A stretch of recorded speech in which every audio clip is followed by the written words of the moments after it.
And welcome back. It's a nice little hiatus. So all this will round out.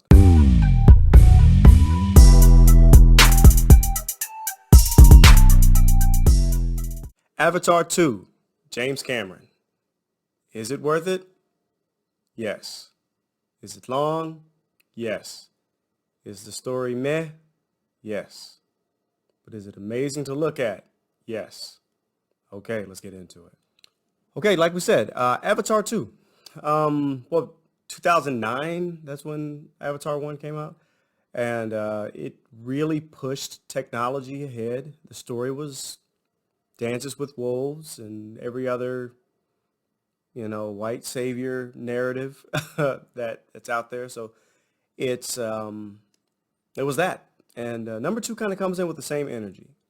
And I say all this not to demean it because I don't think James Cameron makes new ideas. He takes old ideas and old stories and he presents them new or newly. So, um, and I'll say it this way. Alien 2 was a Vietnam War film, and Titanic was a old school melodrama, and Terminator was just a slasher film. I mean, he takes old concepts, things that we're used to doing, and he just ups the ante and makes the movie going experience amazing. So I'm trying to get all that out of the way, just to the point of everything that yeah, I think a lot of people are going to have a lot of criticisms about how weak the story is and how culturally deaf and a little bit insensitive these stories are. He's a 68-year-old white guy. And I'm not saying that that's par for the course for 68-year-old white guys, but in this case, it kind of is. And there's a little bit of having to take some of that, just repackaging already cultural ideas of indigenous people groups into a green alien form so certain audiences can digest it better. It's a little weird. But yeah, yeah. So beside that, I have nothing but positive things to say about it. It is a long movie, and I do think about a good 40 minutes of this movie could have probably been cut out. But then I think about it, it's not. It's a theme park ride of a movie. It's a visual spectacle. You're not going there for the greatness of the storytelling. It's not Darren Aronofsky or something deep.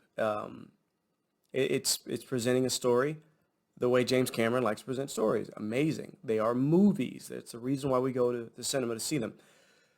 So, spoiler alert, whatever I can say to say that.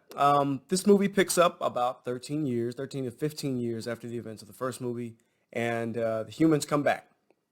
Simple as that. The movie takes about 5 minutes to just give you enough dialogue into movies, and typically, opening narration annoys the shit out of me, but I accept it because there's a lot of ground to cover.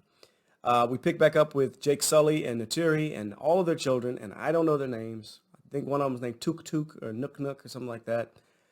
Um, and a mysterious Sigourney Weaver avatar baby girl who's clearly set up to be the Jesus Christ character of the story, and it's kind of cool what they're gonna probably do with that. So we'll see. Aliens are back. The humans are back, and they're bad. And this time, instead of trying to destroy the rainforest, the evil humans are destroying the oceans and the whales. So you can tell that these ideas matter a lot to him, and they should. They should matter to everybody. And if anyone has any complaints about movies being woke, this is probably as loudly woke um, as a billion-dollar film could be. Um, I have to just get back to the fact this is the spectacle of it. Yes, there are some performances in there. The visuals are just out of this world. Um, I have to lean more on that than story because there's not a lot of story in there. There are some characters that are set up to be important. I think there's this native feral white kid, and he's set up in the story to be important, but the way that the story does the characterization, you kind of just want him to get out of the way so you can see more green, blue people, and space whales, and I remember sitting there and there was these moments of boredom. I can't deny that I felt them. But then once the visual stuff kicks back in and you watch it, on the biggest screen you can. I saw it in IMAX and 3D, which is the way to watch this movie. It just makes you feel amazing. It makes you really impressed with how far the technology has gone, how impressive. Now, I don't think it has the same bombastic, shocking effect as it did back in 2009, because that was just so world changing, and it just hit at the right time. And right now we're competing against the idea that box office cinema has changed. Streaming service has changed people's attitude towards going outside. COVID has changed the way people go outside, and it's harder for these movies. And this movie, I think, is about $500 million that it cost to make. I don't know if it can really win back a box office return that would feel good, but Disney bought Fox, and Fox already greenlit like 5 of these things, so we'll see if we get at least 3. So it's really as simple as that. I'm going to be honest. I'm going to say on the power of nostalgia and its visual effects alone, I'm going to give this a 7. 7 out of 10. And on my scaling, I would give it like a 4 out of 5. It's just a good thing to see in the theater. I don't think being at home, watching it on even a really nice screen TV would pay off how pretty and how amazing and how photorealistic a lot of this stuff is. So yeah, that's my thoughts on Avatar 2. Not a lot. Just happy to be back. And got more coming. And yeah, Blue people. Merry Christmas, right? Oh, and all, what's today? Hanukkah? First day Hanukkah? First day Hanukkah. And all the other festive things. Yeah.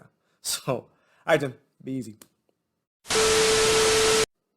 And also, be sure you like, follow, share, comment, do all that stuff. Let me know what you think about Avatar 2. Subscribe, and we can keep this convo going. All right.